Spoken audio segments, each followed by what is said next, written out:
Shabbat Shalom. It was with a heavy heart that I heard the news of the passing last month of Rabbi Neil Gilman at the age of 84.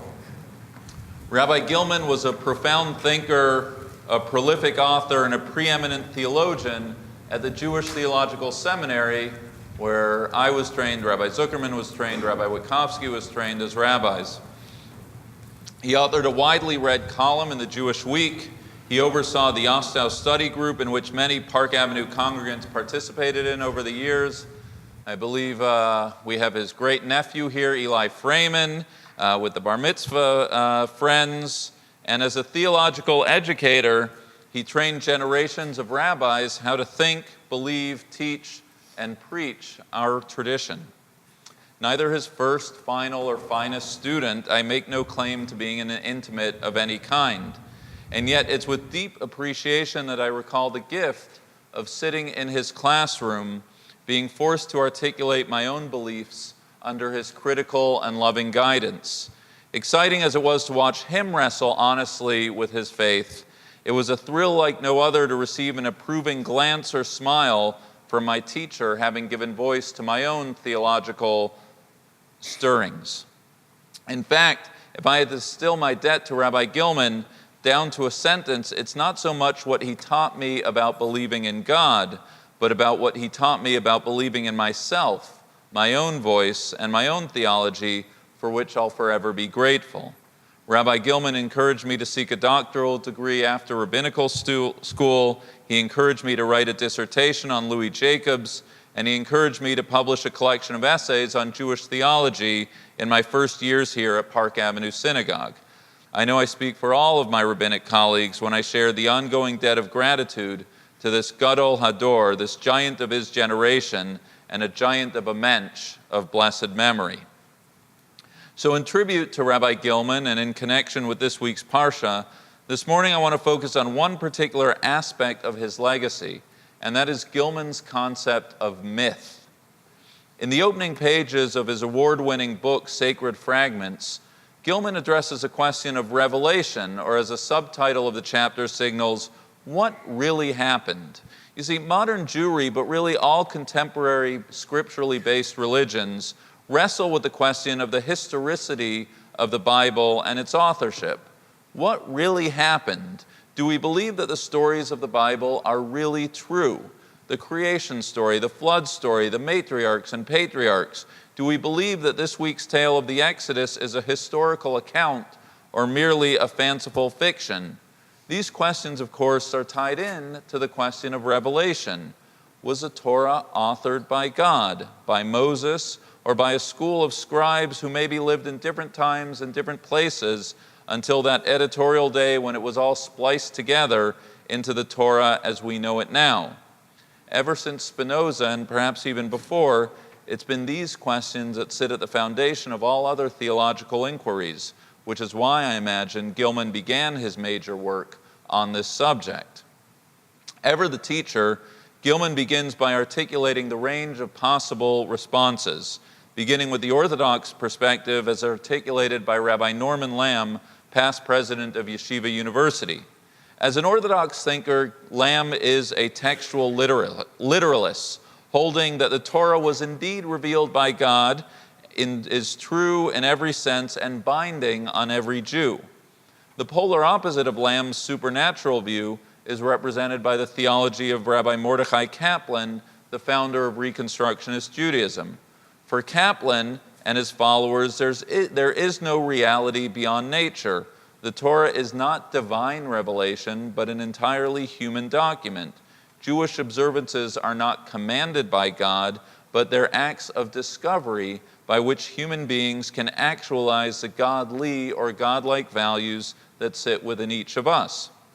And while I don't want to spend too much time on Kaplan or Lamb, the limitations of their positions are not too difficult to identify. How does Lamb reconcile his view with all of the counterclaims, scientific, historical, and moral, that would argue against the view that the Torah is the expressed will of God? As for Kaplan, we're left to wonder where the teeth are in this godless, revelationless Judaism? To whom are we actually praying? Where is the commanding nature of Jewish observance? What is the binding nature of the Jewish people? So having posited the two, and in his mind, unacceptable positions, Gilman introduces a third option, his notion of myth. Now, when I say myth, you think of a fiction, a story that's not true, to the degree that myth and fact are opposites. The myth of the Loch Ness Monster, or vampires, or voter fraud. But when Gilman uses the word myth, he's using the word an entirely different way. Influenced by the Protestant theologian Paul Tillich, a myth is a structure by which, these are his words, a community organizes and makes sense of its experience, the spectacles that enable us to see order in what would otherwise be confusion. Freudian psychoanalytic theory, for example, is a guiding myth about how the human psyche works. Quantum mechanics does the same for the subatomic world. As Americans, we have a lot of shaping myths, like that of America as a promised land or the American ideal of the self-made man. Bruce Springsteen, as I discovered the other week on Broadway, has a myth of the open road, a hard-working middle class, amongst others. The power of these myths is not whether they're proven to be true or not. The power is that they provide a structure by which we shape our reality. As Clifford Geertz would say, a shared symbolic language by which our communities are formed. They're reinforced by rituals, by prayer, by customs, and most of all, by repeated recitation. They provide us with the tools to answer the ultimate questions of our lives. Why are we here? Where do we come from? And what is our ultimate destiny? As Jews, Gilman explains, our foundational myth is the Torah and the stories contained therein. The story of creation, or apropos of this morning, the story of the Exodus. How God took note of the suffering of the Israelites, saved Moses in the bulrushes, primed him for leadership, forced the tyrannical hand of Pharaoh by way of plagues, and then liberated us from servitude to Mount Sinai and eventually the Promised Land. We read this myth in synagogue during these weeks. We ritually recite and reenact it at our Passover Seder tables every spring. We recall it every single prayer service and invoke it in countless rituals. It's a story that binds us across the world and across the generations and gives us hope even in our darkest hour.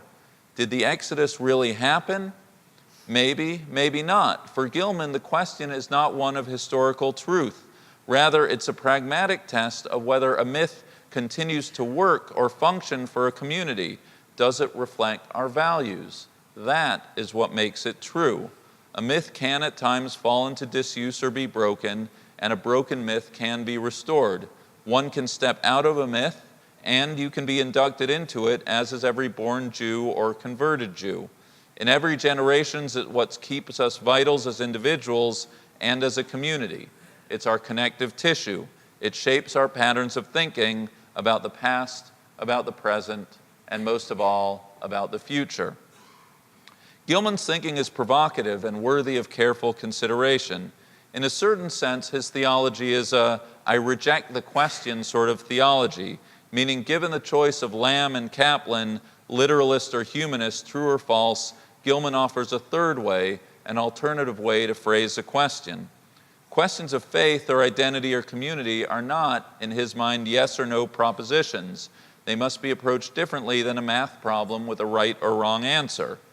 The other week, the mother of an elementary school kid came into my office distraught over her son's insistence that if the Torah wasn't true, then what was the point of the whole thing, and why go to Hebrew school or have a bar mitzvah at all? Now, while I didn't quote Gilman, I did think of him because I knew that in listening to my congregant, the response to her inquiry was not to be found in the discovery of archaeological evidence proving the Exodus beyond a shadow of a doubt. The answer to her question, to her son's question, and frankly to all of our questions, is whether we've successfully woven ourselves into the master story of our people, a task accomplished not at any one moment or any one piece of evidence, but over a lifetime, at every Shabbat table, at every bris and baby naming, at every Seder, every time we put on talis and tefillin, every time we observe the laws of kashrut, every time we go to shul, every time we remember that we were once slaves in Egypt. That's how a life of faith is or isn't achieved, not by proving the historicity or facticity of this or that story. There's much more to be said about Gilman, and I hope that at least some of you come to my Tuesday morning class to discuss his book, which we'll read together in the coming weeks, and copies of this chapter are out in the hallway. But even if you can't, I urge you to consider the degree to which your life is or isn't shaped by the mythic narrative that's a drama of our people. Is it in your bones, in your kishkas, is it in the rhythm of your life and the recesses of your soul? Or are you, like the second child of the Seder table, sitting on the sidelines looking to poke holes in a story that's not your own? One need look no further than the hero of this week's Torah reading, Moses, to know that even a person raised in the house of Pharaoh can have a burning bush experience. We can empathize with the plight of the oppressed. We can be heirs to a promise that long preceded our arrival in this world. We can bring other members of the tribe towards a promised land, and we can draft the coming chapters. Be it our parsha or our lives, the act of a believing Jew, of writing ourselves into our people's story, is dependent not on something out there, but something in here. And that is a muscle group that we must work every day. In this resolution-filled time of the year, may we resolve to write ourselves into the guiding myth of our people, and may the memory of my teacher, Rabbi Neil Gilman, Harav Nachum ben Yitzchak HaKohen veRivka, be for an eternal blessing. Shabbat Shalom.